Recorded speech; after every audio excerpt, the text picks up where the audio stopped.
Om Jnanatimandasya Gananjana Shalakaya Chakshurunmalatam Yena Tasmai Shri Gurave Namaha. I was born the darkest ignorance, and my spiritual masters kindly opened my eyes with the shining torchlight of transcendental knowledge. I therefore from my respectful obeisances unto his lotus feet, Srila Prabhupada ki jai. Jai Prabhupada. Okay, so I missed you out. Where are we? Thinking roughly where we left off. 6th chapter, I was thinking text 43. Is that correct? Okay. Yeah, I've got it in 6th chapter. 42. Maybe. 43? Oh, okay. Yep, there you are. I thought you guys did 1 or 2. No, we are lazy. We're nothing without you. I tried to keep it going, but Gulshan didn't want to do it with me. The thing is, because when there's no teacher, you know how the student be in the classroom, they never been obedient when there's no teacher. It's a fun. I can be, but you can't be. So then how can it be like, you can clap with the both hand. One hand you can't clap. That's If okay. there's a teacher there. Okay, so I'll tell you what, we'll do the Sanskrit for 43 and discuss that, but I'll just recap on the previous verses so everyone's on the same page and we know the context. So it started off in this later part of the 6th chapter that Arjuna asked a very important question. Then if we take the spiritual life, but it's all good if we're successful, we'll get liberated, go back to Godhead. But what if we don't make it? What if we don't make it? Then are we like a riven cloud? So we tried for the spiritual world, we didn't get there, but we left all our material duties aside. Isn't it? Go to Krishna consciousness, often all the worldly duties are given up. Maybe family obligations, social obligations, different ritualistic activities may be given up, worshipping the demigods given up, doing different kind of sacrifices and all kind of things we do in the material world is all given up. So where are we? We're like nowhere. We haven't succeeded at material life and we haven't succeeded in spiritual life. So that's his doubt. And also it's understood in Vedic culture, in the West we don't really get it, that if you don't do your duties, there's a sinful reaction. If you don't do your duties, there's a sinful reaction. So he's thinking, well, that doesn't put me in a good place. I gave up my material duties to take to Krishna consciousness, so I didn't become fully Krishna conscious. So do I have to suffer all the sinful reactions for not doing my material duties? And so that's a very genuine question. A little bit more about material duties and the reactions if we don't do them. Like, for example, we're taking benefit from the sun every day. We take benefit from the sun. So in Vedic culture, you should do a sacrifice to Surya, to the sun god, for thanks, for gratitude that you're getting the sun. And Indra, right? Indra is giving us rain, like here has been bucketing down here. I heard you had a lot of rain your side too. Yes. Yeah. A lot of rain. Yeah. So Indra is giving us rain, the god of heaven. And we know from Krishna book, right? Krishna's Leela, that Nanda Maharaj and the residents of Vrindavan were going to do a sacrifice for Indra.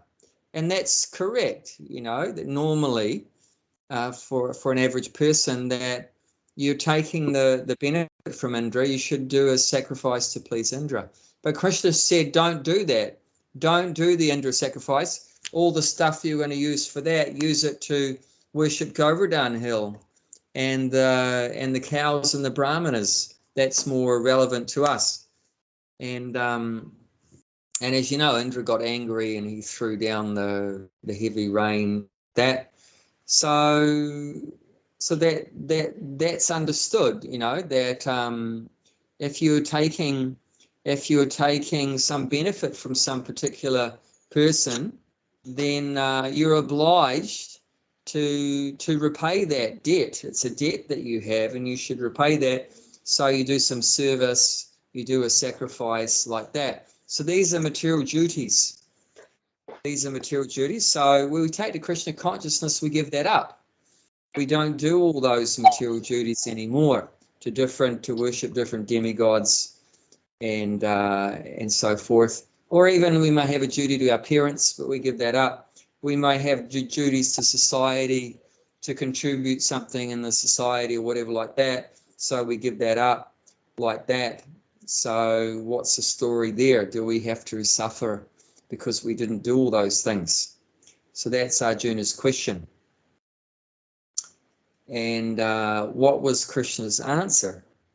No, that even if you don't make it back to Godhead at the end of this life, if you practice Krishna consciousness or yoga for a short time, you take birth in a family of what kind of family do you take birth in? If you've practiced yoga for a short time, Krishna consciousness. Born in a devotee's family.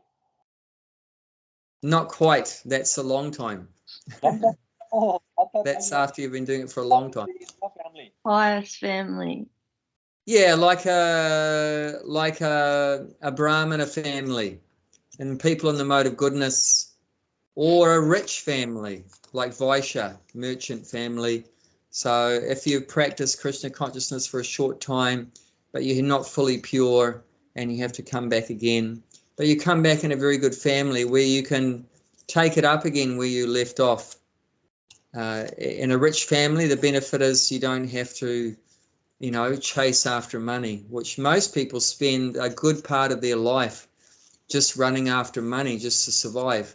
But if you don't have to do that, then it gives you the opportunity to do something else, like, oh, I wonder who am I and why am I suffering and what's the purpose of life? And, you know, so it gives you an opportunity, you can think about more important things in life than where is money and food and everything. And, you know, if you're born in a pious family, you know, they're vegetarian or they don't drink and smoke and stuff like that. So that's very good, you know, atmosphere gives you an opportunity more better to get into spiritual life. And then if you practice yoga, the next verse, this one, 42, he says, if you practice yoga, Krishna consciousness for a long time, you take birth in a family of transcendentalists. So that's in a family of devotees, like we have in ISKCON, that many children taking birth in ISKCON, the mother and father are devotees. And in the home, there's worship of Krishna, there's chanting Hare Krishna, they're offering the bhoga, eating prasadam, there's no sinful activities, you know, they're hearing about Krishna, everything like that. And Prabhupada says in the purport to this verse that his guru had that opportunity. So his guru took birth in a Vaishnava family, Bhaktivinoda Thakur, very great acharya, took birth in a great acharya's family. And Prabhupada said, I also had the same opportunity. So he took birth in the father's name was Gaur Mohan Day. Gaur Mohan Day. And Vaishnav, once again, a Vaishnav family. So Prabhupada said, from a young age, I would hear that the bell ringing when my father was doing the arti. So right from birth, you know, you're hearing the arti. And he was given a little deity to worship, and also he was inspired to do the Rath Yatra just as a child, and his father helped him to organize a Rath Yatra. So he and his friends sorted out that festival, and they had a fantastic time. So how many children, you know, start off their life having Rath Yatras, Rath Yatras and attending artis and stuff like that. So, you know, right from day one, very fortunate. And Prabhupada said later on in his life, when after ISKCON began, that there was never a time in my life where I forgot Krishna. So it's always Krishna conscious right from the beginning of life. He said even when he was young, he would fly kites with his sister, Bhishma, and they would pray. They would both be praying to Radharani, please make my kite fly higher than my sisters. Please make my kite, Radharani, go higher than my brothers. You know, so they're praying to the Lord even like that when they're flying kites, you know. I didn't do that when I was a kid. So it's very special. So that leads us up to this verse, text 43. So let's recite the Sanskrit. Oh, does anyone want to say anything about that? Any comments or questions about Arjuna's question or these different births? 43. Tatratam buddhi samyogam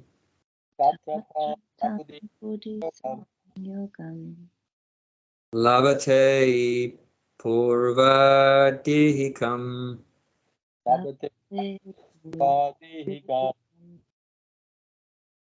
yatate chatato bhuya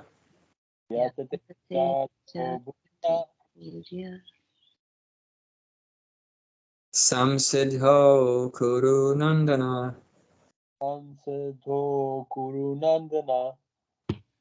Hey. Okay, your turns. Okay, ladies first. Fatima. On taking such a birth. Oh, you want me to recite it? Yeah, let's recite the Sanskrit. Yeah, we do that on Saturday, so we might as well do that today too. Good practice for you. Okay. Yeah. Tatratam buddhi samyogam. Tatratam buddhi samyogam Labhate purvade ikam. labhate purvadehikam Yatate chatato bhuya. yatate chatato bhuya Samsidhu kuranandana. samsiddho kurunandana. Very good, Bhaktimala. Okay, Gulshan, you got to get geared up for going to India. Come on, let's hear you. Tatrata buddhi sanyogam Tatratam buddhi samyogam labhate purvodehikam labhate purvadehikam yatate cha tato bhuyam yatate chatato bhuya samsiddhyo kurunandan. samsiddho kurunandana. Very good. Okay, Bhaktimala, translation, please. On taking such a birth, he revives the divine consciousness of his previous life, and he again tries to make further progress in order to achieve complete success, O son of Kuru. I mean, this subject's very important because it's something that many devotees may feel that I'm not qualified to go back to Godhead. I don't think I can go back to Godhead. I'm pure enough. You know, do we think these thoughts sometimes? Anyone thinks these thoughts? Yes. I'm not good enough to go back to Godhead. I'm not pure. So we might even become despondent or depressed like that. You know, Prabhupada said, come back to Godhead, but I really don't think I'm going to make it back to Godhead. So what's going to happen to me? I'm going to have to take birth again, and it's going to maybe more difficulties like that. So on one side, that's there, that we feel very humble and very difficult to make progress. We're not very pure, but a devotee actually has hope. A devotee has hope. It's called Ashabandha in Sanskrit. Ashabandha means hope. It's a quality of a devotee that is very hopeful. So where are we placing our hope in who? Is it hope in our own good qualifications? What's the source of the cause of a devotee feeling very hopeful that we can go back to Godhead? Is it in that because I feel I'm a very good devotee, I'm very qualified, I'm very pure? No, they don't feel like that. So where is the hope coming from? It's coming from Krishna. Hopefully. It's Krishna's mercy. Krishna's I don't, mercy, yeah. I don't really have a lot of hope though about it. You know, I don't think about that. I think But about we should. It's important to. I think about that it's a bit of a fear of that taking that next birth and not remembering Krishna, because now you remember, but you know that's what I think about. I'm so depressing, aren't I? Yeah, no, I mean, that's a healthy fear to have, because that fear makes us, push a bit harder. Due to that fear, it gives you a rush, right? Of adrenaline, that you better do something about it, because you don't want to have to face that. So otherwise we can become lazy. So that's, you could say, generally fear is not a good quality to have, right? It's said that normally a devotee is fearless. That's the meaning of my name. Abhayam means fearless. But Prabhupada explains that fearfulness is good when it's used in that context, that we're afraid of taking birth in the material world again, especially what is the devotee afraid of? Falling down into the lowest species of life. Falling down the low. Let's look at that verse, and it talks about that. That's the greatest fear for a devotee. So that's second chapter, I think it's around 41. Let's look at that second chapter around 41. 40. Yeah.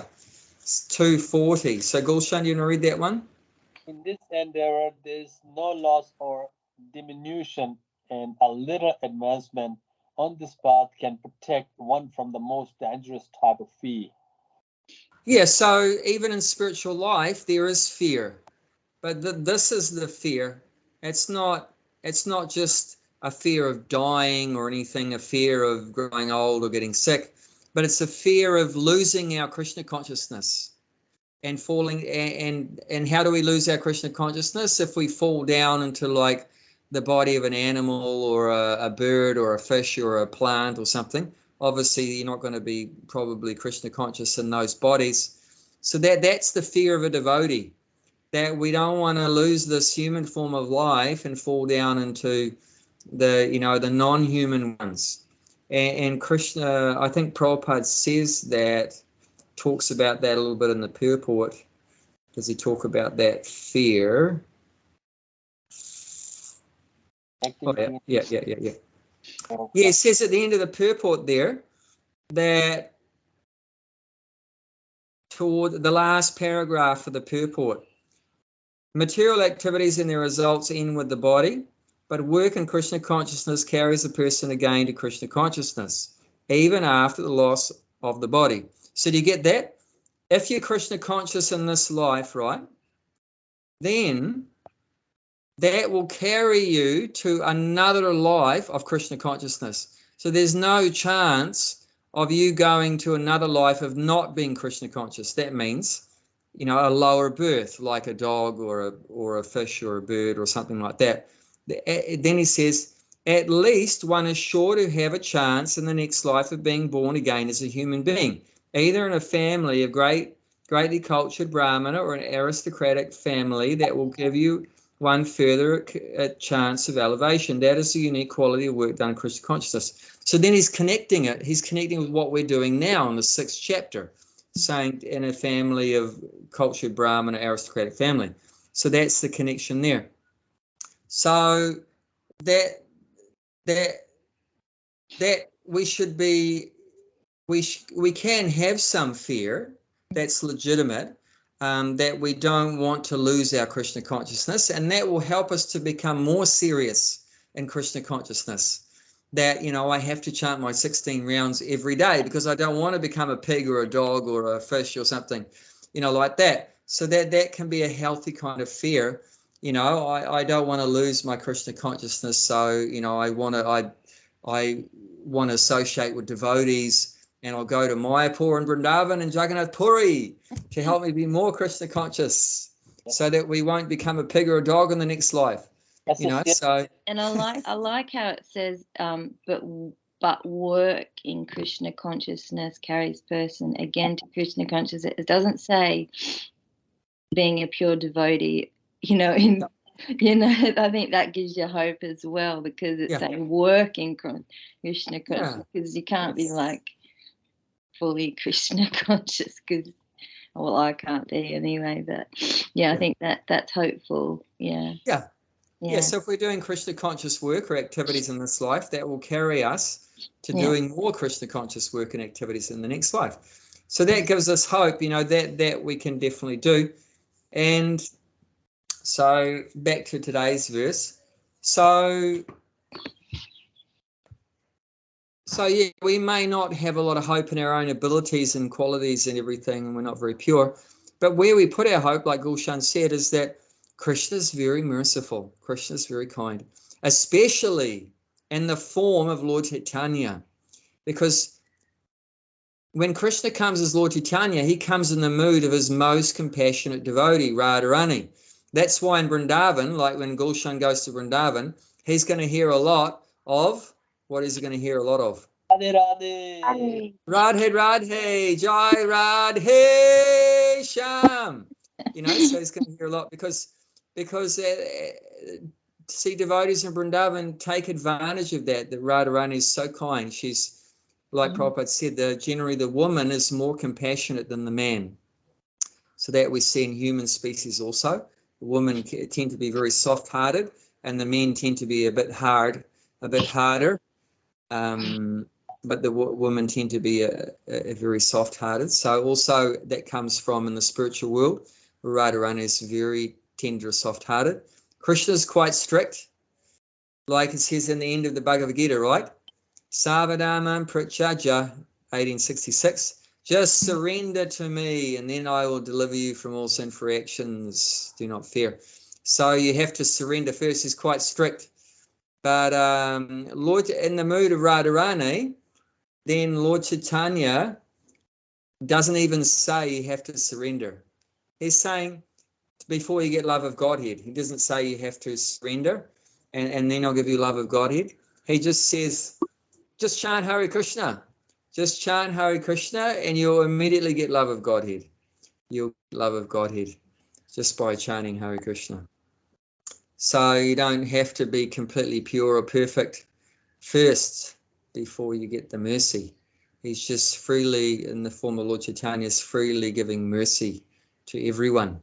Lord Chaitanya gave love of Godhead to people that were Muslims and sinful people like Jagai and Madai that committed so many sins. Said that Chitragupta, the right-hand man of Yamaraj, the Lord of Death, he would keep track with his team of people's sinful activities. It's said that when asked about Jagai and Madai's sinful activities, Chitragupta said the list of their sins fills up a bottomless well. A bottomless well. They're basically unlimited, unlimited sins. And after Lord Chaitanya delivered Jagai and Madai, gave them love of God, what happened to that bottomless pit of records,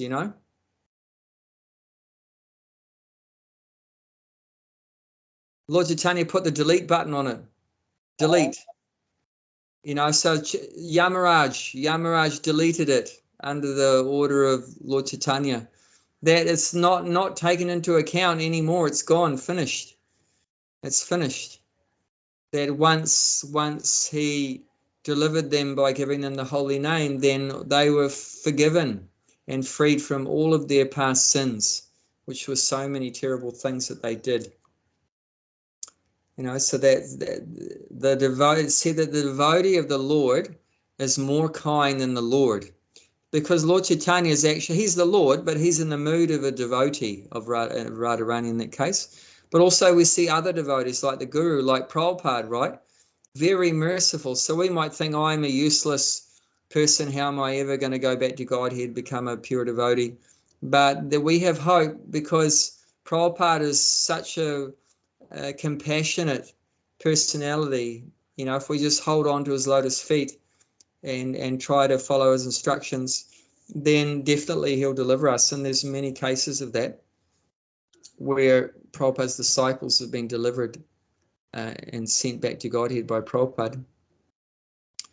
One time, Prabhupada was telling in a class that to go back to Godhead, you have to be 100% pure. And all the devotees look very depressed. Their heads hung down and they look very morose. So Prabhupada said, okay, 90%. And then they still look depressed. So 80%. And then he took it down, 70, 60, 50. And that doesn't matter how low he went, they still felt that I'm not good enough to go back to Godhead. I'm not qualified. So Prabhupada said, never mind, don't worry about any of that. I have the key. I have the key to the back door of the spiritual world, the back door of Vaikuntha. I've got the key for the back door. You hold on to my dhoti. You hold on to my dhoti and I'll take you through the back door.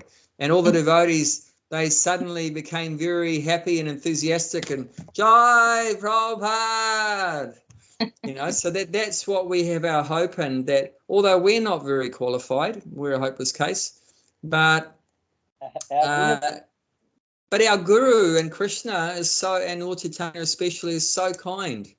One time Prabhupada arrived at a temple in America, I think it was, I can't remember, Atlanta or somewhere, where they have Gaura-Nitai deities. And Prabhupada started talking about Lord Chaitanya and Lord Nityananda, and just he was talking for only a minute or two. And then he started saying, that Lord Chaitanya is so kind, so kind. And then he broke down and just started crying. That was the end of the lecture. Talking about Lord Chaitanya, the lecture lasted 2 minutes because he just became so overwhelmed by his mercy, his kindness upon the fallen conditioned souls. And it said that Narottam Das Thakur says that Shri Krishna Chaitanya Prabhu Doya Koro More Patita Pavana Hetu Tava Avatara. So he's saying that Shri Krishna Chaitanya Doya Koro More. You are so full of doya, of mercy, and you have descended Tava Avatar to Patita Pavana Hetu. The cause or the reason, the hetu, is Patita Pavana. You should learn these words, Patita Pavana. Patita means fallen. So in Kali Yuga, we're all very fallen, very sinful, very degraded, very ignorant, very lazy spiritually, everything like that. We're very fallen down very far. But Lord Chaitanya, the reason for him coming is to deliver the fallen. That's Pavana. Pavana means to deliver. So he's come to uplift or deliver, to free the Patita, the fallen. And then he says in the next line, which is very amazing, Patita Pavana Prabhu Napaiveara Mosama Patita Prabhu Napaiveara. He said, you have come to deliver the fallen souls. No one is more fallen than me. Therefore, you have to deliver me first. That is so humble devotee, thinking, I'm the most fallen. I'm so wretched and sinful and useless. But that's why Lord Chaitanya has come to deliver the fallen. So if we're fallen, that's our qualification. Do you understand that? That makes us qualified. Who does Lord Chaitanya deliver? The fallen. So if you're very fallen, that's a good thing, because if you're not fallen, he doesn't come to help you. But if you are fallen, then yeah, he's there for you. He's come to save your backside, you know, so like that. So we should be very happy. The Lord, we have appeared here on this earth only a short time after Lord Chaitanya came here to deliver the fallen souls. It's just around 500 years. And it's not long ago he came. So it's said that the golden age brought about by Lord Chaitanya's appearance is going to last for 10,000 years from when he came. So we're in that period. 9,500. Yeah, there's 9,500 years left. So we're in that period. We're very lucky to be in that period. That anyone that takes to this Harinam Sankirtan movement inaugurated by Lord Chaitanya, based on chanting Hare Krishna, and dancing and feasting, chanting, dancing and feasting, anyone that takes part in this movement of chanting, dancing and feasting, within 10,000 years of Lord Chaitanya coming, he'll deliver them. He'll deliver them for sure. He'll deliver them. And not only Lord Chaitanya is so kind, but also all his associates like Lord Nityananda, Advaita Acharya, Gadadhar Pandit, Srivas Thakur, more recently, you know, Prabhupada, Bhaktisiddhanta, Bhaktivinoda, like Thakur. They're all so merciful, so kind. And interestingly, Prabhupada said that the grandparents are always more kind to the grandchildren than to the parents. Do you understand that? Isn't it? Grandparents spoil the grandchildren rotten, and they don't chastise them at all, and they just spoil them, you know. So they're very kind to the grandkids. Why is that? It's just the nature. It's just the nature of that relationship, because that's the duty of the parents, right? To discipline the children, you know, discipline. But that's not the duty of the grandparents. The duty of the grandparents is to spoil them rotten. The duty of the story the other day, a paper bill about when one of the devotees made halava out of something different, but they were meditating on it for Prabhupada, and they were so excited. And then when they gave it to Prabhupada, he was like, "What's this? This isn't halava." And then he went and sat in front of Bhaktisiddhanta, and he was like crying and you know, everything. And then Prabhupada came out and said, "Where's that halava?" And they were talking about that relationship with the with the grandparent. So very, very sweet pastime. Thanks for sharing that, Bhakti Mala. So Prabhupada was making that point to his disciples that my guru, Bhaktisiddhanta Saraswati, is going to be even more merciful to you than me. And then, so what's our position? You know, we're not Prabhupada's disciples, but, you know, we are either are or on the way to becoming the disciples of his disciples. That means Prabhupada's like our grandparent, our grand spiritual master. So just imagine how much mercy we all can get from Prabhupada, even maybe more than what his disciples got. Your guru, yes. Even more than the guru, more mercy we can get Prabhupada for us, because he's like our grandparent, you know, our grand guru, like that. So we're actually very fortunate. We're very blessed. So we should, you know, wholeheartedly engage in like Bhakti Mala is saying, in working in Krishna consciousness, and very enthusiastically with great hope that our guru is very kind. You know, Prabhupada is going to be very kind to us, merciful, and also Lord Chaitanya, Radharani, Krishna. We've got so much mercy coming from so many great personalities. They're all so merciful. It's amazing. And even though we may be, you know, have our remnants of sinful mentalities, activities there. But they're so compassionate, these personalities. I'll just give you one example. Prabhupada had one disciple that served him very nicely for a few years. And then after Prabhupada departed in 1977, after some time, he went off track, as many did after Prabhupada left. Even when Prabhupada was there, some went off track, but many went off track after Prabhupada left for different reasons. And he went off track, and he went back to a lot of sinful activities. And he had a girlfriend, means not properly married, and he had taken, I think, some different intoxicants. And as a result of those sinful activities, intoxication and illicit sex and that, he had contracted some disease, and he was dying of the disease.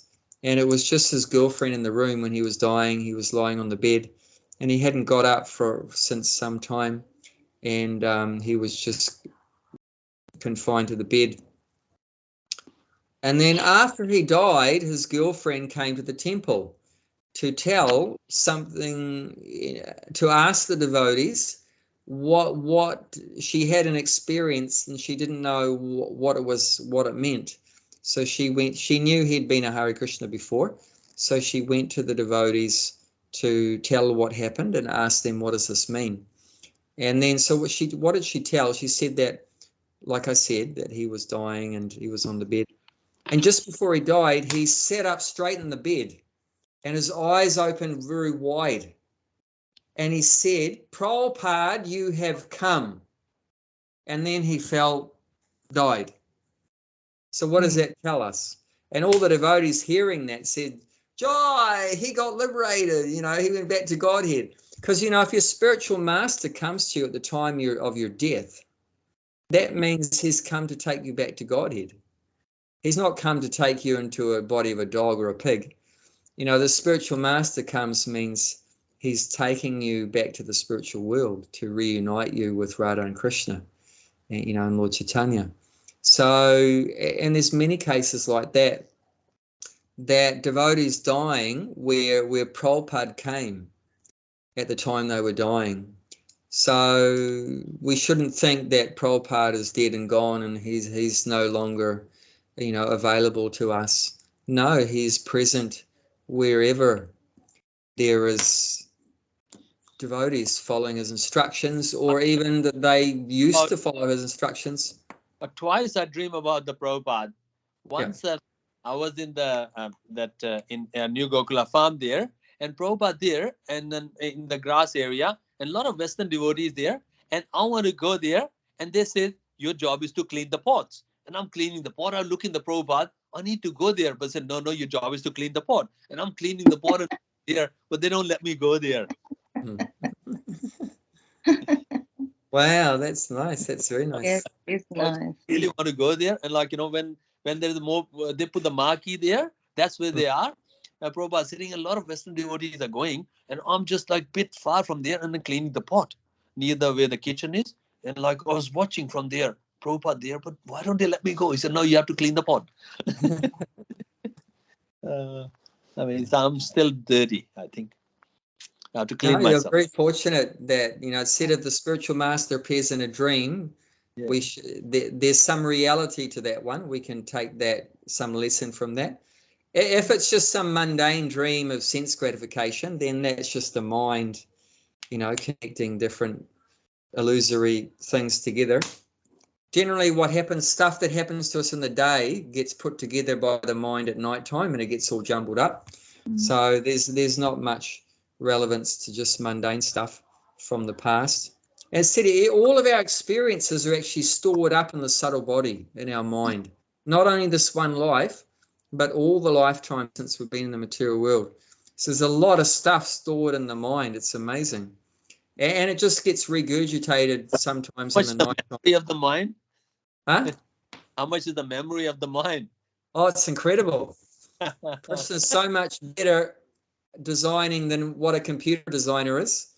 Even whatever big hard drive we have on our laptop or whatever, it's insignificant compared to what Krishna has designed. It's amazing. Deepa's just messaged me and said that she didn't get a Skype call or something. I mean, no one gets a Skype call. I mean, you're all on the group. You can just sign in anytime. You just No, people I've just Skype call. I've got a Skype on my phone, and then 3 o'clock is just buzz. So I just join. It buzz 3 o'clock. You know exactly. Is it? My Oh, phone. I didn't buzz anyone. I just started the Every session. Thursday, 3 o'clock it buzz by itself on my Is it? Skype. Yeah. Yeah, Oh. so if you press start session, it calls everybody in the group. Really? Yeah, Yes. and it says join call. Like, Yeah. Then I Oh, join. okay. I didn't know that. Yeah. Because I there's one button that says call the group or something. I don't do that. I just push start the call. start Yeah, call. but then you call Yeah. everyone, like You when call start everybody. calling That calls everyone. Okay. Yeah. I didn't know that. Oh, that's good to know. Well, But I don't she know. didn't get that. She didn't get the start the call. Well, she should, even if she opened up Skype, it should still Yeah, say it come join up. call. Once you open Skype, it says join. Yeah. If you open up Skype and go to soul searching, Yeah. then Yeah. it should be there. Yeah, I'm not an expert, but okay. Anyway, even if she joins late, she's welcome to join late. You can listen Or that next because recording. She can listen later. Yeah.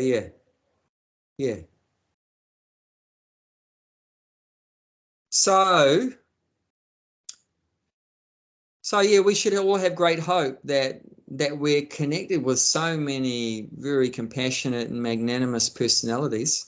So and with that, we should be very enthusiastic. We should never become morose or depressed. We should always be very happy, very enthusiastic, be connected with such great personalities. I mean, that's our good fortune.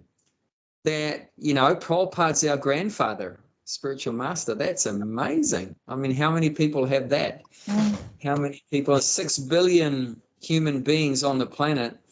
There's only a handful that, that their grandfather guru is His Divine Grace A.C. Bhaktivedanta Swami Prabhupada, the Jagat Guru, the spiritual master of the universe. So we're very blessed. So with that knowledge, we should be very, very hopeful and very enthusiastic and very, very determined. And we have to be a bit patient too, because we do have some stuff that needs to be cleared out. And Prabhupada's arranging that. Krishna's arranging that. So we have to be patient. We can't expect, I joined the Hare Krishna movement 6 months ago, and why am I not a pure devotee yet? It takes a bit of time. We've spent, maybe millions of lifetimes engaged in godless, sinful activities. And, it takes a little while to clear out the rubbish from the heart. So be patient. So that's in the nectar of instruction, right? Shikshamrita. Utsahan nistaya daryat. You should be enthusiastic, patient, and determined. Like that. These are some of the good qualities. Good qualities required to be successful in spiritual life. 6 favorable things to Krishna consciousness in that verse mentioned. And then previous to that, Atyahara Prayasascha, 6 things that are unfavorable. Atyahara means overeating or over collecting. Right? Alpahar. Alpahar means a little, whatever the body require. Yeah, but this is Atyahara. Too much, yeah. Atyahara, yeah. But alpa means too little, yeah. But that doesn't become unfavorable to take too less. Actually, of the too less or too much is worse. Yes. If you eat too little or collect too less money, that's not as bad as if you do too much. Yes. Of course, then if you really do too little, then you're dead. Like if you stop eating, you're going to die. So, but yeah. But of the two, Achahara's mentioned too much. Too much is really dangerous. Like too much, Sri Prabhupada said the disease caused by too much eating is diabetes. So there's so many people on the planet, it's like rampant. diabetes, like nearly everyone has diabetes. You know how many diabetes patients in India? 900 million. No, hang on a sec. 90, no, population is 130. Yeah, 90 million. Wow. 1,300 million, the population of India, 90 million was diabetic in India. And that's just the recorded ones. What about the unrecorded ones? Yeah, that's not recorded yet. Can you imagine that? 100 million. Here, the population is 25 million in Australia, 100 million just a diabetic patient. Oh my God. Yeah. So that means, too much eating, and it's not good. Like back in olden days, people was eating a lot of sweets in India, and they are eating the sweets now as well. But their lifestyle changes. Olden days, they were working hard in the farming and all the energy. Now they're sitting in front of the computer, they're eating the same amount of sweets. Yeah, that's not going to work. You have to take the complete package. Yes. You can eat nice, rich foods if you work hard. Yes. Prabhupada said if you work hard, you can digest rocks. Yes. So it means you'll have a very strong digestion, if you're a farmer or something. Yes. Isn't it like in Punjab, northern India, where Gulshan's from, northern side? They're farmers, and they're very big and strong, and they eat lots also. Heaps of big fat rotis and lots of dal and lots of ghee. They drink ghee. Oh, yeah, they put the ghee in the water and drink. He's 180-year-old man. He drinks the ghee. You drink it, you're going to get that a runny tummy. You can't digest it. But depends. What do you do? It depends. Yeah, they work hard. That's why yogi doesn't eat much, because they haven't got much activities. Yogis, those who are doing that, praying and all that, it doesn't has to eat much. Ramtek has to cut down. That's nice. Yeah, so there's some things that are favorable to Krishna consciousness, some things that are unfavorable. But very favorable, we should be very enthusiastic, and knowing that the Lord is so kind, merciful, the spiritual master. So, and we have to be patient and like that, so that should help us if we think like that. Okay, so let's look at this verse on taking such a birth. So what's this? This is following on from the previous verse, 42. What's such a birth? That's a birth in a family of transcendentalists who are surely great in wisdom. Certainly such a birth is rare in this world. So that's text 42. So then 43 is saying on taking such a birth. So if you're taking birth in a family of devotees, what will happen? So you were practicing Krishna consciousness in the previous life for a long time, and then but you're not pure yet. So you took a birth, but what kind of birth? In a family of devotees. And then what happens? He revives the divine consciousness of his previous life. And he again tries to make further progress in order to achieve complete success, O son of Kuru. So as son of Kuru means Arjuna. So one of his ancestors of Arjuna was Kuru. That's why I said the Kuru dynasty. He's in the Kuru dynasty. So. Do you know how the Pandu died? I don't know. That the Arjun's father, Pandu, he died. Yeah. How he died? He was cursed. He was cursed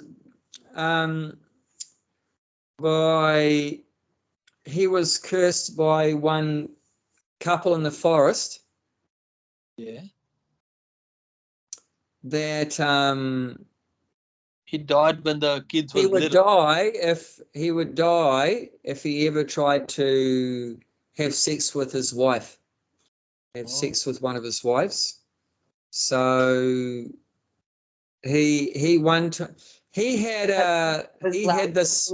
Because it's What's that? That's why I was laughing, because I knew the story and I thought, oh, that's funny. He had this mystical ability. These Kshatriyas were so amazing in their abilities in fighting and using weapons. He had this ability. It's something to do with the shabda, with sound, that he would just hear some sound, like he was out hunting in the forest for like deer and wild animals and that. He heard a sound. He thought it was some deer or something like that. So just without seeing the target, just by hearing it, he could fire the arrow, and just by hearing the sound, and the arrow would exactly go to the source of that sound. But in this case, he made a mistake because it wasn't a wild animal.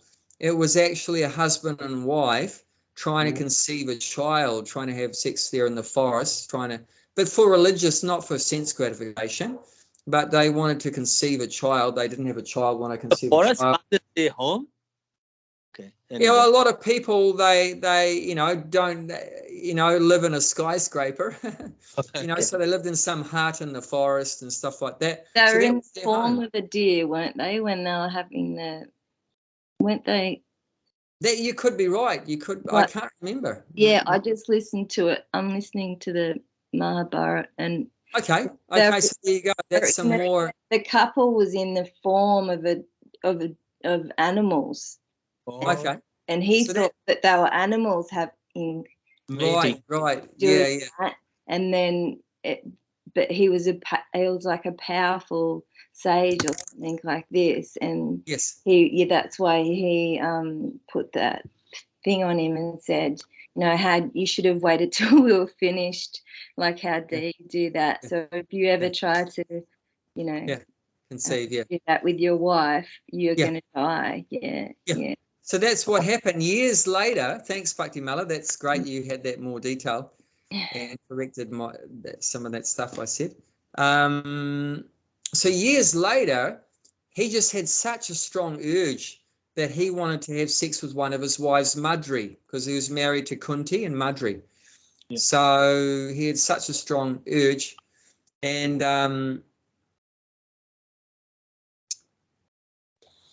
so even though, intellectually he knew that if he had sex that he may die, but he couldn't restrain himself. And that was, of course, his destiny. That was destiny that had happened, Krishna's arrangement. And sure enough, as soon as he tried to have sex with his wife, he died. And then Madri and Kunti got together, and they both wanted to jump into the funeral fire, because that's also part of the sati rite, that they feel so much attachment and separation from the husband, they'd rather jump in the fire than have the burning fire in their heart of separation. But they had children. There was children to look after, the Pandavas, Kunti's children, and also Madri had children as well, Nakula and Sahadev. Nakula and Sahadev were her children, and Yudhisthira, Arjuna, and Bhima were Kunti's children. So that's 5 altogether, the 2 wives. So the 2 of them discussed, well, someone's got to stay alive to look after the kids. So who's that going to be? So they discussed together, and then Kunti agreed she would stay alive to look after the children. Madri would jump in the fire. So she jumped in the fire. So yeah, that's how Pandu died. Okay. Yeah, he died in very, the Pandu's sons was like Arjuna and all, they're very little. Yeah, they were very little. So that's why they weren't old enough to become the king. Yudhisthira normally would become the king, but he wasn't old enough to become the king. So then it went back to Dhritarashtra, to the blind king, to look after the kingdom until he was old enough. But the problem came about then when Yudhisthira was old enough, Dhritarashtra wouldn't hand it over, wouldn't hand it back, because he wanted Duryodhana to be the king. Yeah. So that's when all the intrigue and politics came about. The king and kingdom politics was those days as well. Yeah, of course, always. Yeah, always there. Yeah, so that's our son of Kuru is Arjuna. Kuru dynasty. So just continuing on, and then we read that right in the 2nd chapter, that on this path there's no loss or diminution, and a little advancement protects him from the most greatest kind of fear. So there's no loss, and no diminution. Diminution means, reducing, getting smaller. So you're not going to go backwards you know, and whatever Krishna consciousness you do. It said if you have 20% in your spiritual bank account, where do you start off in your next life? 21. Yeah, 21, not 0. Whereas if in material life, you have $1 million in your bank account, how much do you have when you take birth? Nothing. Born naked, nothing. You know, so you start off where you left off. What does that mean, start off where you left off? That you'll have some inquisitiveness about spiritual subjects. You know, you might be born in a good family, like it's mentioned, and also that, like it's mentioned, he revives his, so this birth, right? You take birth in a family of devotees, and then he revives the divine consciousness of his previous life and again tries. So that means automatically coming into your head, this is amazing. You've just been born, right? You're a young child. Automatically it's coming in your head that what's the meaning of life? Why are we here? Why are we suffering? You know, and I like being with these Hare Krishnas, with these devotees. They're nice people, and this prasadam is very nice. These deities are very beautiful. I love the chanting of this. Chanting is so nice. So automatically you become attracted. But that's not automatic, and don't think it's automatic, because some people it's the opposite. This prasadam, this food tastes disgusting. These deities, why are they, like one time I showed a lady, I was going door to door selling Prabhupada's books, and my favorite book was Krishna books, so I showed that one, and I gave her the book, and she looked at the front cover and she said, why is he so short? And then I looked at the book. I'm like, what's she talking about? Krishna's not short, you know, but because of her past life, so many sinful activities, She can't for her, Krishna doesn't look attractive. We say Krishna's all attractive, but if you're a sinful person, he's not attractive. You're repulsed by him. This horrible sound, you know, what's this horrible sound, this Hare Krishna? I hate this sound. Or what's this disgusting smell? Like one time, Bhaktisiddhanta Saraswati, in the pastimes there, he sent some of his disciples to a village to preach, and they stayed in an apartment block with other people around, and they were cooking boga to make prasadam with ghee, cooked in pure ghee, and all the neighbors were complaining. What's that disgusting smell? That disgusting smell of ghee, you know, they're repulsed by the smell of ghee. It means they're so ignorant and they're just so lost, you know, so sinful. They can't even enjoy the smell of ghee. They can't enjoy the sound of kirtan. They don't enjoy prasadam. Are not attracted to the sight of the deities, to the being with devotees. They don't like devotees. So don't think it's automatic that, wow, I'm so attracted to prasadam and the deities and like that.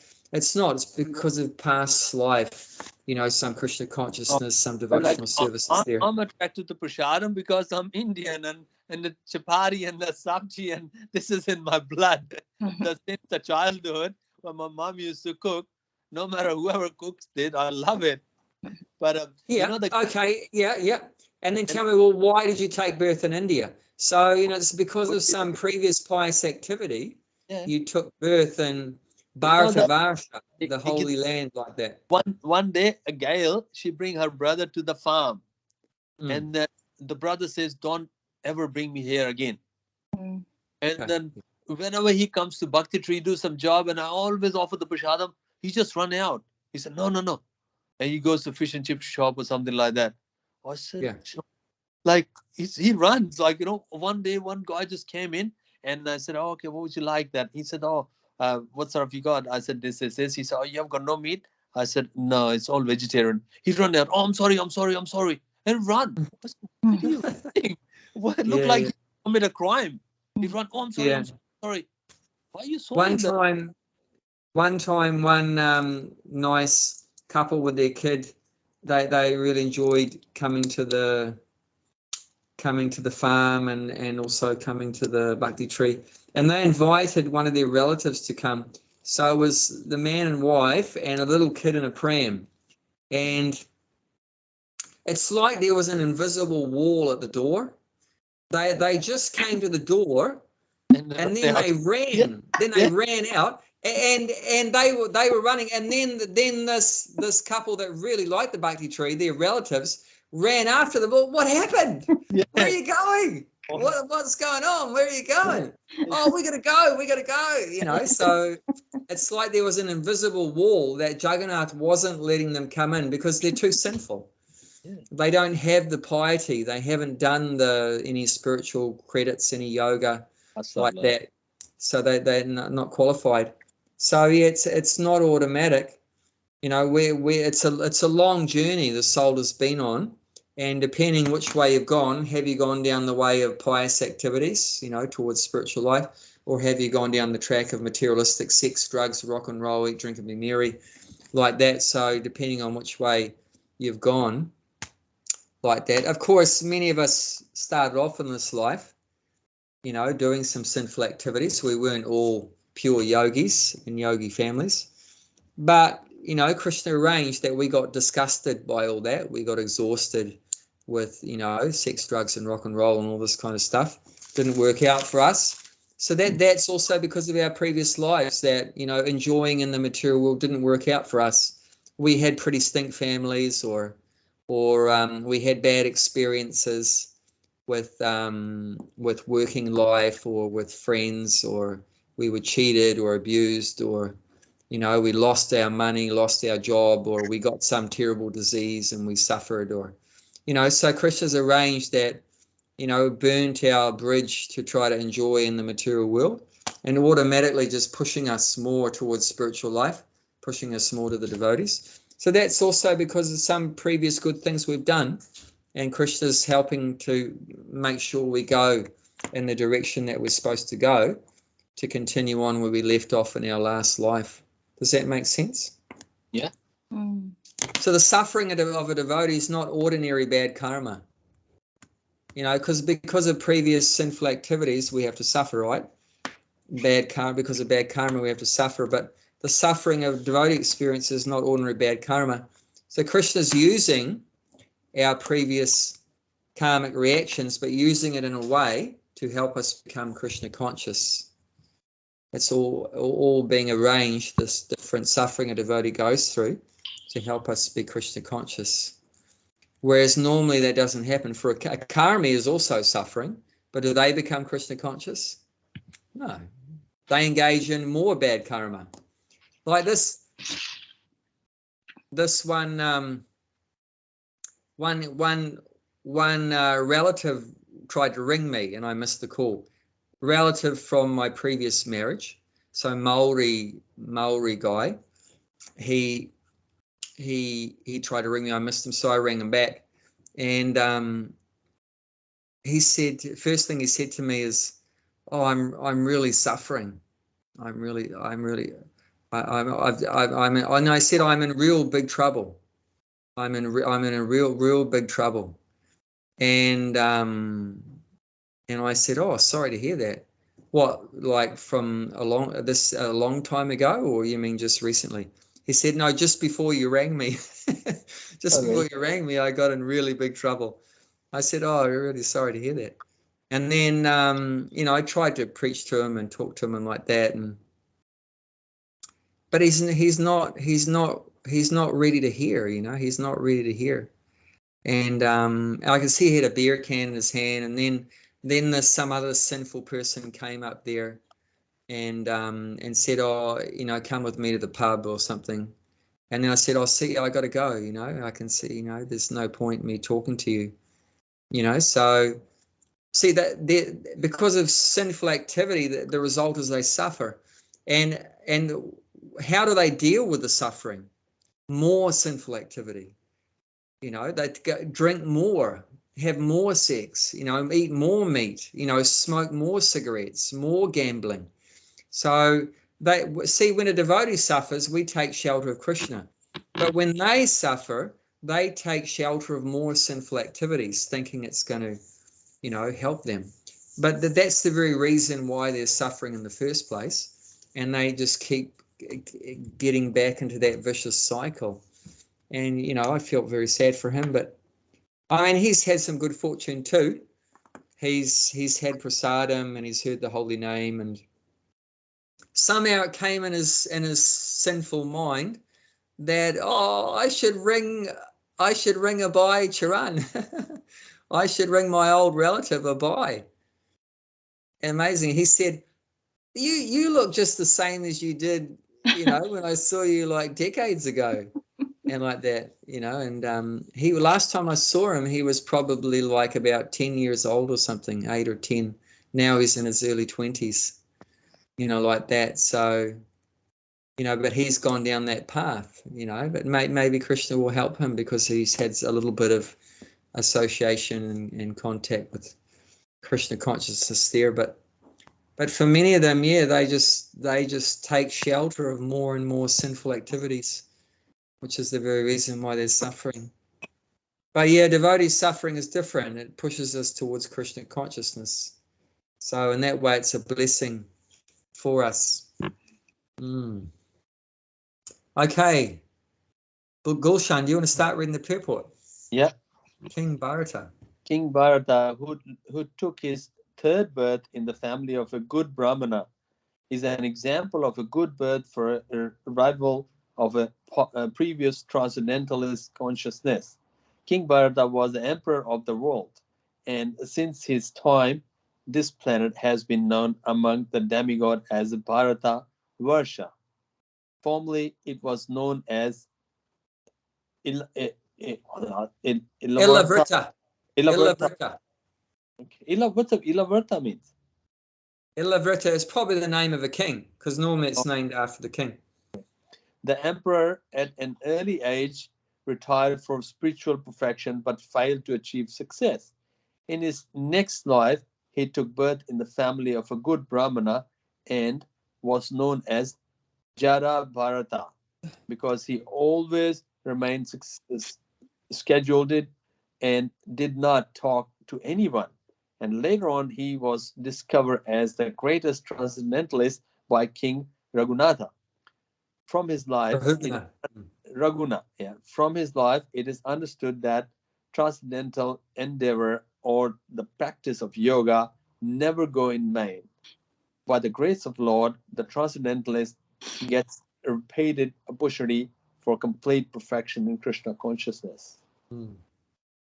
Yeah, so but this whole purport is Prabhupada is giving an example of what we're hearing about here. How that even if you don't perfect your Krishna consciousness, you don't lose out, you know, that you're going to get a better birth and slowly you're going to become successful. So what's the example? This King Bharata, he was the king of the whole world. He was the oldest son of an incarnation of God named Rishabdev. So this is mentioned in the 5th canto, Srimad Bhagavatam, the story. So Rishabdev is an incarnation of God, and he appeared, you know, many yugas ago, hundreds of thousands of years ago, or even millions of years ago. So he had 100 sons. So the oldest son was King Bharata. And he was such, and then after Rishabdev retired,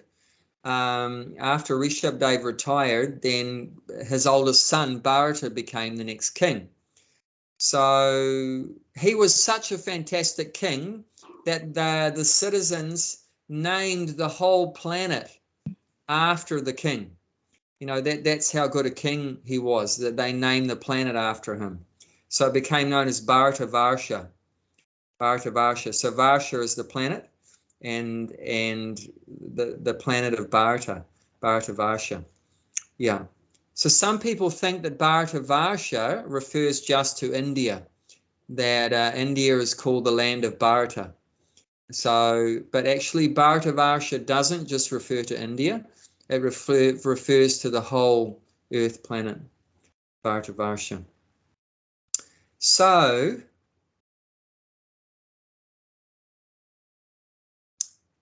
and then so King Bharata, and then mentions who took his third birth in the family of a good Brahmana. So remember that that's mentioned as that if you practiced yoga, you can take birth in a family of a Brahmana or take birth in a family of rich people. So that's how Krishna helps us. But interestingly, why does it say third birth? So one birth is King Bharata. The third birth is a family of a good Brahmana. But what about the second birth? What happened to the second birth? He was Bharata, King Bharata.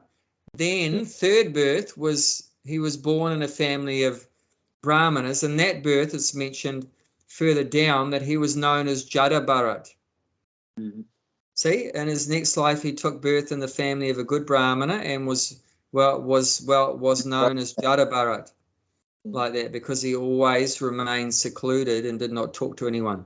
So secluded means just he was kept all to himself. He wasn't in the public. He kept very private. Jada actually means dumb. Jada means dumb, like stupid, dumb. So, but he wasn't dumb. He was super intelligent, but he acted dumb. Why did he act dumb? Because he didn't want to mix with ordinary people, materialistic people, because he didn't want to risk getting entangled and getting attached to anyone. He didn't want to risk getting attached to anyone, entangled in sense gratification. Why was he thinking like that in his third birth? Because his second birth, he had taken as a deer. He was born as a deer in his second birth. Because as King Bharata, like it's mentioned, that he retired at an early age, retired for spiritual perfection, but failed to achieve success. So what happened? So he retired, he handed over the kingdom to his sons.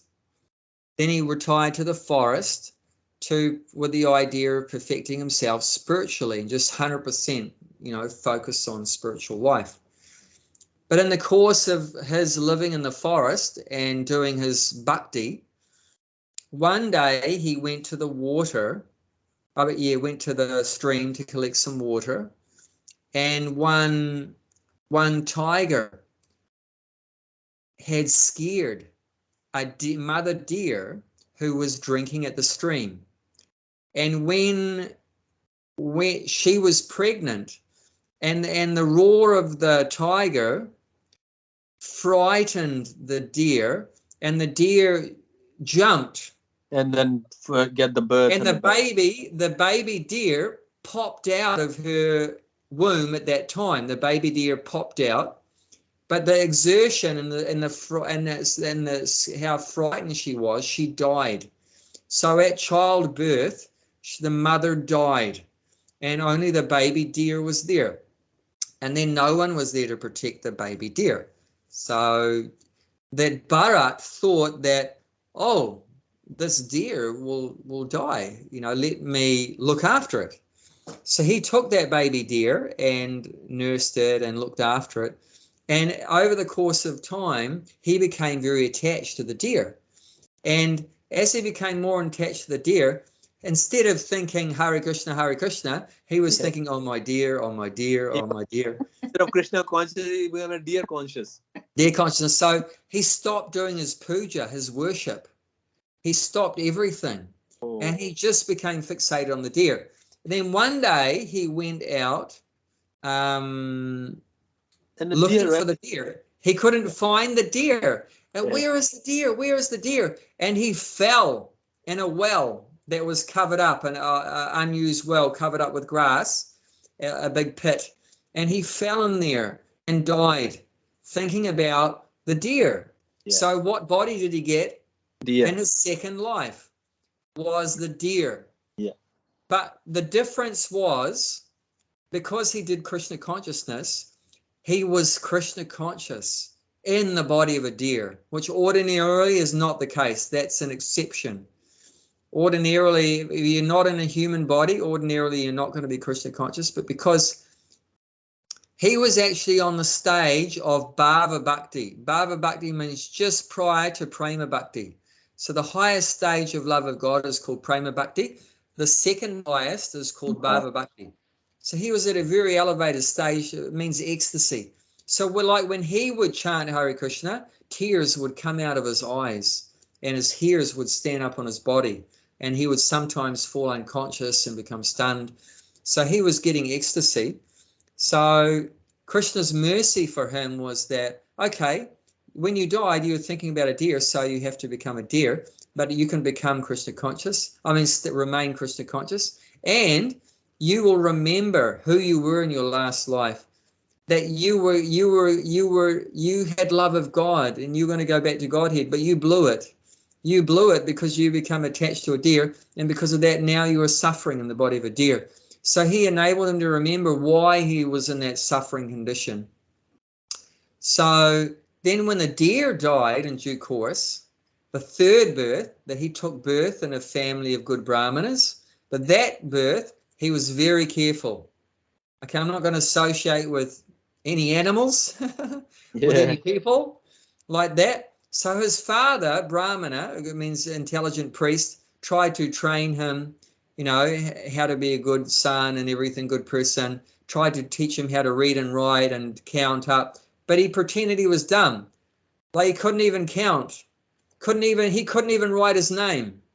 Of course, he was very intelligent, but he pretended that he was a real ignorant fool.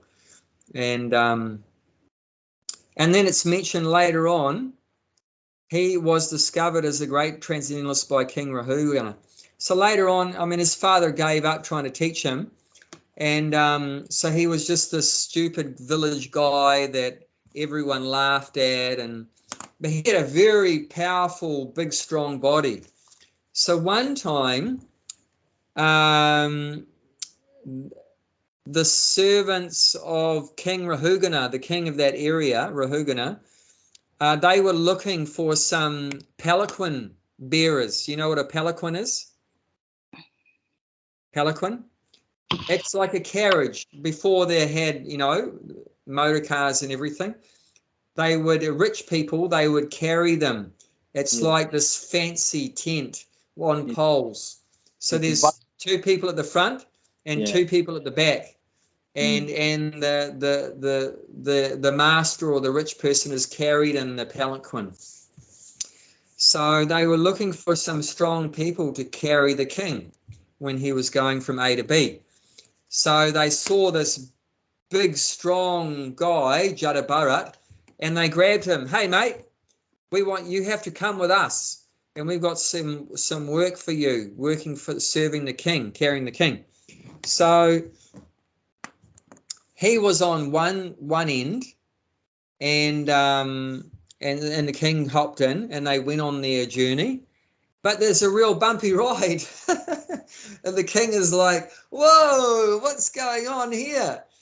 And Jada Bharat was jumping around, and the king said, "Stop, stop, stop, stop," and like chastised him like anything, like, "What's going on? What are you doing?" And Jada Bharat, what he'd been doing, there was ants. Sometimes ants would cross the path. And because Jada Bharat was highly Krishna conscious, spiritually divine mind, he didn't want to stand on the ants. So whenever the ants would come, he would like hop over the ants. And of course, this would create a bumpy ride for a king like that. So first of all, King Rahugana was like chastising him. "Oh, I'm the big king. You're just an idiot slave, and you have to do what I tell you to do, and you're just a fool," and all this. So anyway, he chastised him. Then Jada Bharat didn't say anything. And then when he stopped talking, Jada Bharat, for the first time in his life, he must have thought, well, this is a good time for me to preach. That I can say something very useful, because especially in Vedic culture, they mainly would preach to the kings. Do you know why that is? Why wouldn't they just preach to the ordinary bozo Joe Blow? Why would they focus on the kings? Like Krishna, right? Who's Krishna speaking to? Arjuna. Yep. Who's Arjuna? He's a king. So why would, Narada Muni, when he travels around, who would Narada Muni speak to? He'd speak to kings. So why does the preaching devotee mainly focus on the leaders? Because if the king does, the whole kingdom listen and do. Yeah, follow. if you make one person Krishna conscious, the leader, one person, then you've got the whole country. Yeah. Or in this case, the whole planet. Then the whole planet, like that. So it's interesting, even like you see that, about how Buddhism spread through India, because the king of India at that time, 2,500 years ago, Ashok became a Buddhist. As soon as Ashok became a Buddhist, well, the whole India became Buddhist. So that's the way it works. So yeah, he thought, well, I haven't said anything to anyone, but now it's worth it, because if I can preach to this king, that can be some good service for Krishna. So he preached to this pure Krishna consciousness. You can read it there; it's a whole section. And after hearing from Jada Bharat, what did he do? He jumped off his high and mighty pedestal, his palanquin, and fell on the ground like a stick, dandavat, and grabbed onto his feet and took the dust from Jada Bharat's feet and put it on his head, and surrendered to Jada Bharat. The king surrendered to him.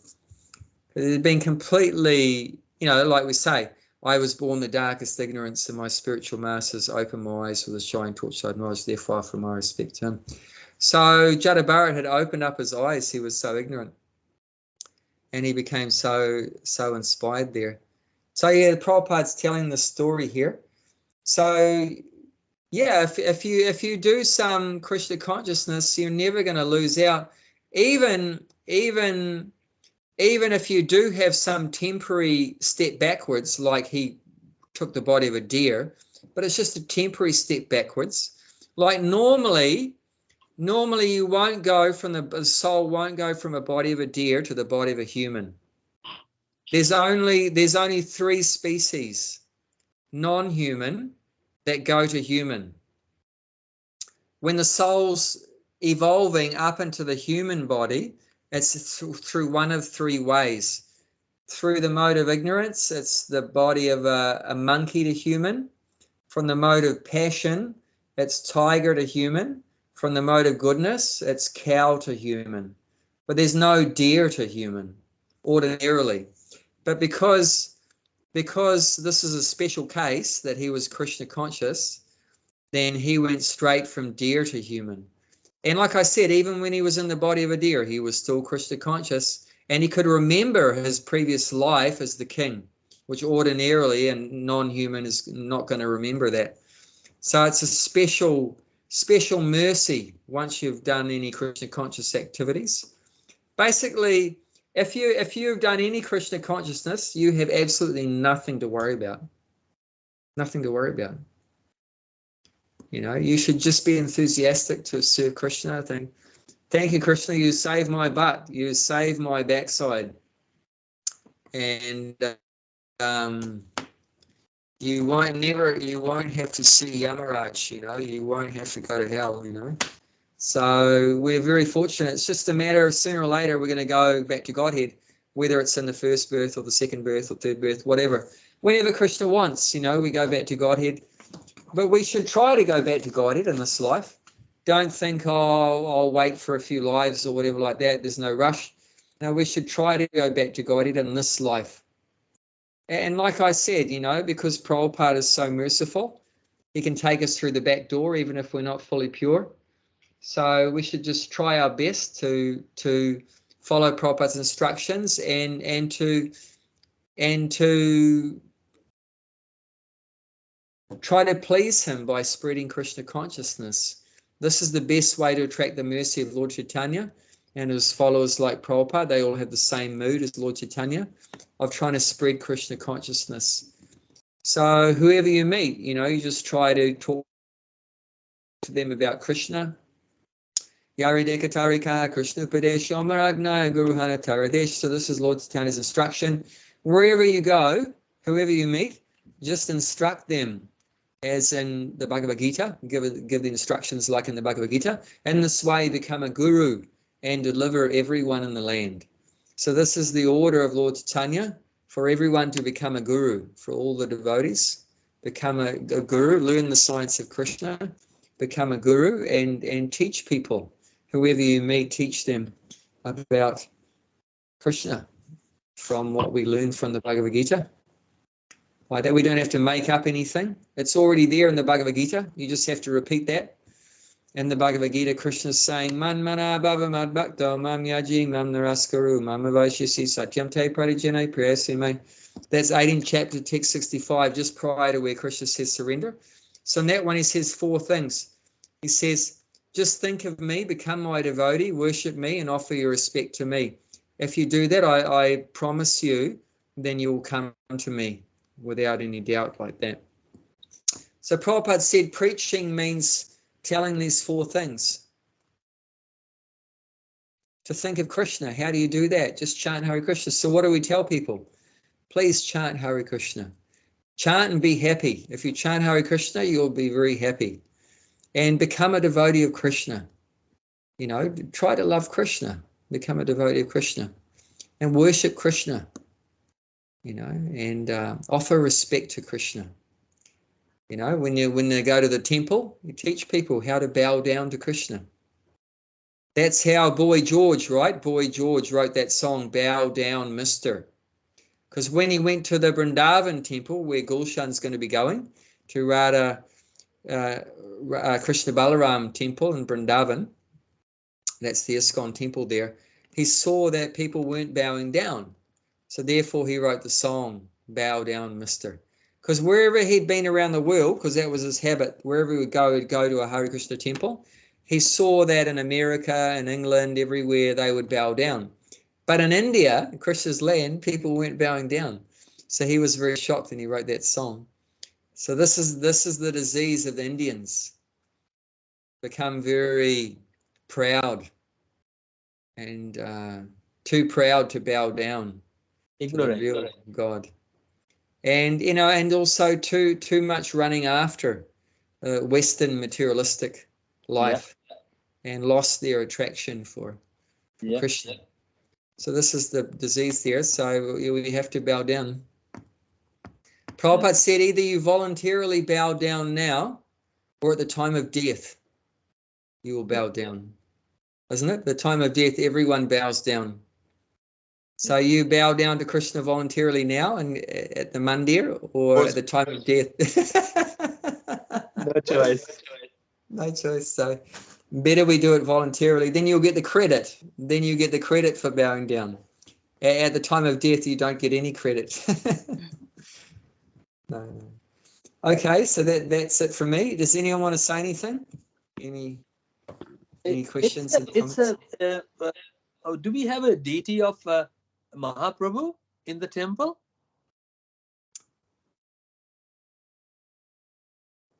Where? New Gokula?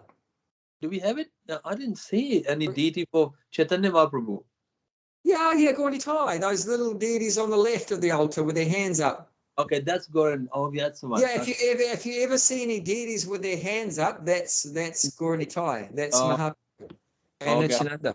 Jagannath, Balrama, and Subhadra. Okay, that deity of, and then 5 was that Panchtattva. Panchtattva. So Panchtattva, that's Gauri Tai. Yes, that's them. Plus 3 more. It's Advaitacharya and Gadadhar Pandit and Srivas Thakur. So Lord Chaitanya is Radha and Krishna combined together. Yeah. Lord Nityananda, that's Balaram, that's the incarnation of Balaram. Advaitacharya, that is Mahavishnu. Okay.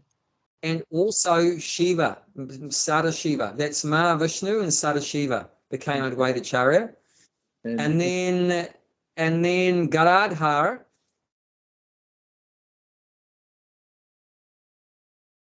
on our right, looking on the left, looking from us, looking at them. On the right, that's Gadadhar. That's Radharani. Okay. That's Radharani. And then the Shakti. And then Srivas Thakur, that's Narada Muni. Narada Muni became Srivas Thakur. So they're all great personalities have appeared 500 years ago as Panchatattva. Lord Chaitanya and his associates. Gulshan Premila and Mahasevak have got Gaur-Nitai deities down in there. That's who they're offering their prasad to. Yeah, that's right, in their room. Yeah, every day they take in the plate to that. I know. That's the one. Okay, I didn't know that. Yeah, look for the hands up. The hands up means Gaur-Nitai. Yeah, that's right. Surrender. That's why we just bow down. We put the hands up first, then we do the Dandvat. Okay. Bhaktisiddhanta Saraswati's organization he set up is called the Gaudiya Math. So you'll see many Gaudiya Math temples in India also. The way he set them up, there will be Radha Krishna. Yeah. And then next to Krishna will be Lord Chaitanya, just Lord Chaitanya with his hands up. Because that is showing that Radha Krishna is non-different in Lord Chaitanya. So Radha and Krishna, two separate. When they come together, that's Lord Chaitanya. So two became one. So that they have Radha Krishna, and next to that is Lord Chaitanya, with the idea that they're the same. The two became combined into one. As Lord Chaitanya, like that. So there's different ways, different temples do it. And in Mayapur, Gulshan, they've got the huge deities of the Panchatattva. Like, how big are they? Probably like 7 foot or something like that. They must be, maybe I'd say 8 feet tall. Yeah. So there's Radha Krishna and all the gopis. And then in the next room, they've got the Panchatattva. That's incredible, isn't it? They're opening the temple. I think next year, the big temple is building in Mayapur. It's about to finish that. Yes. Huge temple. Yes. Where you guys see, somebody sent me the WhatsApp video clip. Very big. At least at a time, 10,000 people can be there. Yes. That's huge. Yeah. It's going to be opening next year. Yeah, Mayapur is my favorite place on the planet. And that's the neem tree under that where that Mahaprabhu born. Yes. Neem has to be, in there. Wow, you got a lot to look forward to. Yes, definitely. Because the thing is, I'm from Delhi. We don't know about the Mayapur. We only just go to Vrindavan. That's it. Yeah. And then Mayapur and all that. If I ask someone in Delhi, so where's Mayapur? They don't know. Only they go Mathura, Vrindavan, and that's it. We go Bhagavad Bihari temple, and we don't go to Mayapur and all that things there. It's like maybe different sampradaya. In Delhi, I asked someone, and my family said, I'm going to go to Mayapur. He said, where is it? I said, it's in Bengal, near Calcutta. He said, why are you going there? I said, oh, forget it. I'm not talking to the right person. It's just like, they like not the same level. They just go to Vrindavan. My mom been there 20 times, just Vrindavan. Bhakti Bihari temple. No, that makes sense because they're living close to there. It's just easy. And there's nothing wrong with Vrindavan. Vrindavan's wonderful. Yeah. But I mean, I just personally find the atmosphere of Mayapur just so wonderful. I'm more attracted to Transcendental. Yeah, Jagannath Puri is my destination, man. I go there and just flat on the ground. That's it. I'm done. Have you been there before, or were you first time there? No, first time. Never been to Puri. But I'm just so attractive. I don't know why, but it's just like Jagannath is just the way it is. I just want to go and just flat, and then I'm done. Yeah. That's it. I may not come back. That's great. That's exciting. Yeah. Well, all the best for your trip. I mean, I'll see you before then. Still, we got a few months, So I'm gonna go in Kartik. I still got a few months, definitely. I mean, as soon as they take the rules away for unvaccinated traveling to Australia, then I'll try to come over for a week or so. That'll be great. That's great. A lot of people are asking for a cooking class. I said, oh, not anymore. Our cooking class chief is just gone to New Zealand, doesn't come back. They say so. I'm not taking the phone and number. Before they used to give phone and I said, no, I've got no hope when he's gonna come, but I'm gonna keep it all the phone and numbers. I said, you just Yeah, I follow mean, us, if I do come for a week, I'm happy to do one. I could just follow us in the let me know in Facebook. advance. If Yeah, he comes, we put on the Facebook. Yeah. And then you can follow us on the Facebook. So okay, it'd be Yeah. great. But once you put on the Facebook, you know, the cooking chef teaching is back, I'm sure a lot of inquiries will come. Yeah. And then you come for 1 week, you'll be flat out for things like, you know. maybe So, we can do a Friday fest kind of thing. You know, do some yeah, it'll be Kirtan great. and Prasad. That'd be good. Wonderful. Yeah, a lot of people ask me, the Friday Kirtan gonna start. I said we haven't got the instrument player. Jayanti is not there for harmonium. Who's gonna play the danga? So that's why a lot of people asking Friday fest. I said nothing happening. No Kirtan people here. So